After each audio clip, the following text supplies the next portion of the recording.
Welcome back, focus learners. You know the words, but you can't build the sentence? You feel stuck and frustrated? Well, don't worry. Building simple English sentences is actually easier than you think. Today, I'm going to show you how to do it step by step. In this explainer, I will give you a simple formula to create your own sentences today.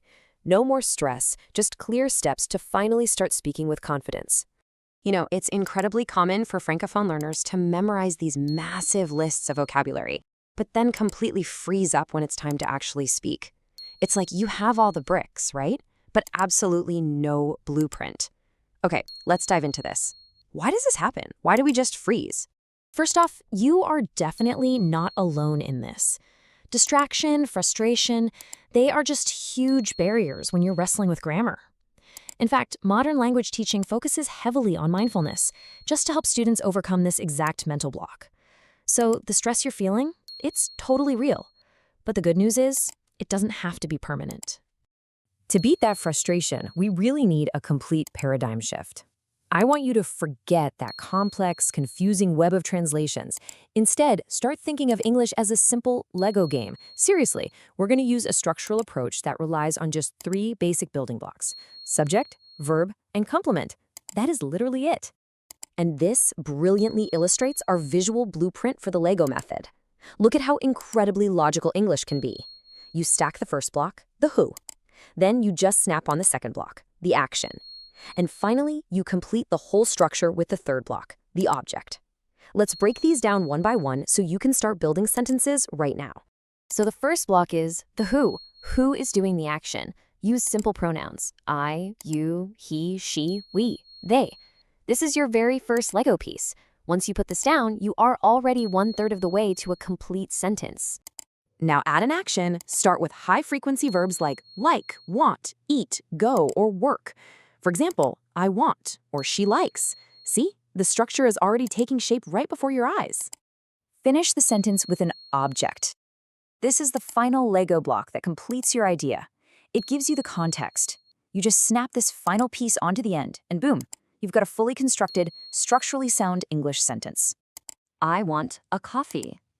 She likes the garden. We go to the airport. Look, you just built your first sentences. It really is that straightforward. No complicated conjugations, no inverted structures, just 1, 2, 3. So the crucial point here is this: don't try to translate word for word from French. While your native language definitely helps you understand ideas, mapping French directly to English word for word will lead you straight into traps and frustration. English is like a Lego game: subject plus verb plus complement. Stick to the formula. Section 1. The pitfalls, false friends, and pronunciation traps. Now that you've got the basic blueprint, we need to talk about the little pitfalls that can trip up our Lego structures. Let's start with false friends. You know, words that look like French but mean something completely different. The biggest offender? Actually. When a Francophone wants to say currently, they often say actually. But in English, actually means really or in fact. If you want to say actuellement, you need to use now or at present. Mixing this up causes huge misunderstandings in daily conversations, for sure. Here's another massive trap: eventually. In English, it means finally or in the end. It absolutely does not mean éventuellement, which translates to possibly or perhaps. Oh, and just a quick, tasteful warning from our sources while we're on the subject of dangerous false friends: never, ever ask for a preservative in an English bakery. In English, that means a condom. You want preservatives. Actually, scratch that. You want food without chemical additives. Just stick to the simple words, trust me. Moving from vocabulary to spoken English, we hit the pronunciation traps. As our sources point out, Francophones have a notorious tendency to either completely drop the H sound or overpronounce it where it really doesn't belong. This invisible H is a sneaky little block that can completely change your sentence. Now, what's really interesting about this is how dropping the H changes the meaning entirely. Dropping the H in hate gives you ate, as in eating food. Imagine saying I ate you instead of I hate you. That's a whole different conversation. Or try pronouncing the sentence, his ad had received a lot of hate. It definitely takes practice, but visualizing the H as a heavy breath will save you.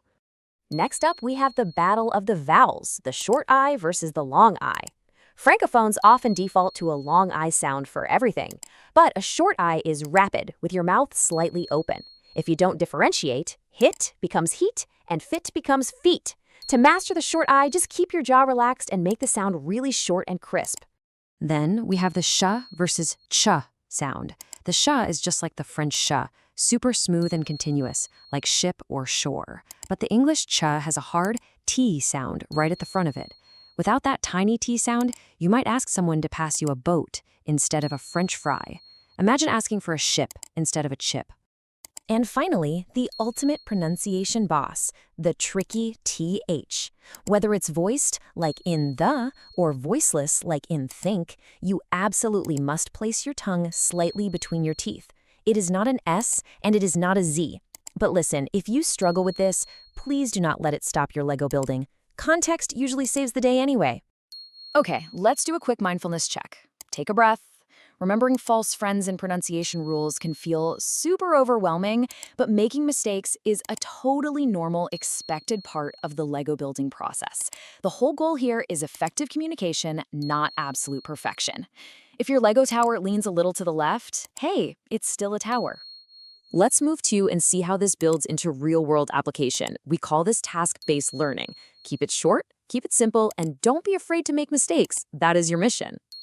Building confidence takes time, but with the right blueprint, you can absolutely do it. If this formula helps you, please subscribe to the channel and hit the like button. It really helps me create more lessons for you. Now it's your turn. Write one simple sentence in the comments using our formula. I will check it and help you. So, what are you going to build first? Let's see those sentences. In the next explainer, we will learn how to ask questions. See you then.